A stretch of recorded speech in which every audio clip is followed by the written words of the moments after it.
Okay, I promised you guys, anybody out there who is subscribed or even watches my videos, that I would do a little review of this particular guitar. It's like a 1982 Ibanez Blazer, which is a Japanese Stratocaster. But, well, I was going to do it a while ago, but something happened. I broke my leg. For those of you out there who guessed that maybe I broke my leg on a bicycle, you are correct. Okay, yeah, well, I wasn't doing anything risky. I wasn't doing anything crazy. It wasn't like Red Bull Rampage. I was just riding along on the same trail I ride every week. Same turn I go in every week.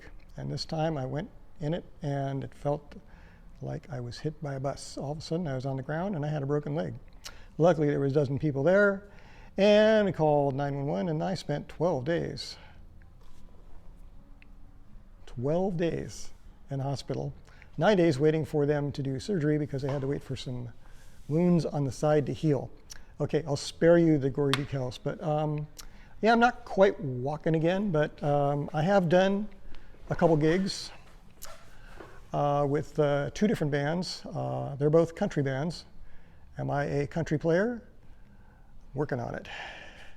But you know, am I going to bring this Ibanez Blazer to one of those gigs? Don't know. Maybe someday. But what is good about an Ibanez Blazer 1982? A much overlooked guitar, as are a lot of Japanese guitars from this time period, because everybody wanted to get the original. Everyone wanted to get American guitars like Fender and Gibson. But Fender has made lots of Stratocasters in Japan, and a good number of people think that they are maybe better than anything made in America. And I've had experience with some of these Japanese guitars, and they're really good. Well, this is not a Fender, but it's pretty darn amazing. This was given to me by a friend of mine who was moving to Indonesia.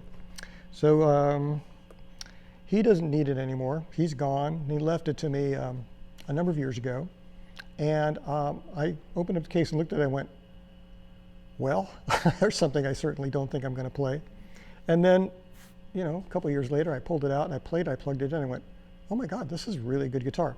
So what's funny about it is, oh, there you go. Makes some funny noises too. It has a bullet truss rod adjustment at the top of the neck, like a 70s Fender Stratocaster or most Fender guitars would. However, showing its age, it's got a 4-bolt neck instead of a 3-bolt neck like those 70 guitars would have. So evidently the Ibanez spies didn't do their homework and didn't make it completely like a 70s instrument, which I'm thankful for, because those 3-bolt necks, that's a really bad design. And it's kind of the scourge of 70s guitars. People think that, oh, 70s Fenders are great. You know, it's vintage. You know, they're whatever. I don't know. My experience with 70s Fenders is that you look at them the wrong way and the neck moves. You know, I mean, literally moves. You know, guitar comes out of tune. It's really hard to keep them tight. So this guitar will not have that problem. 4-bolt neck.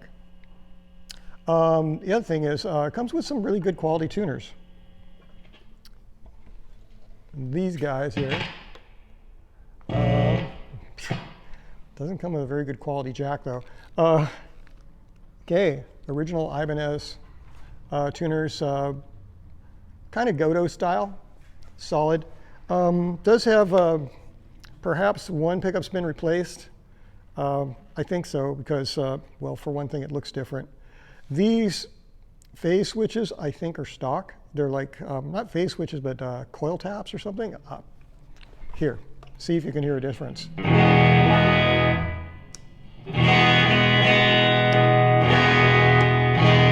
See, this is bright, this is fat. So yeah, it's maybe a coil tap. And then middle pickup,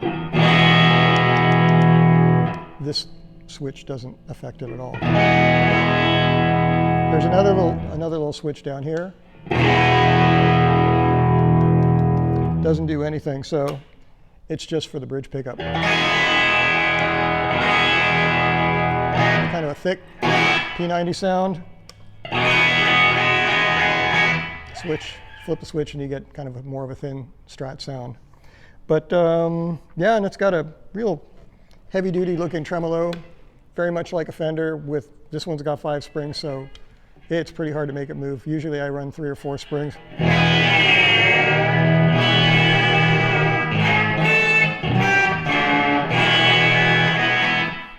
God awful thing, right? No, actually, it's pretty usable. Guitar doesn't go out of tune too horrifically.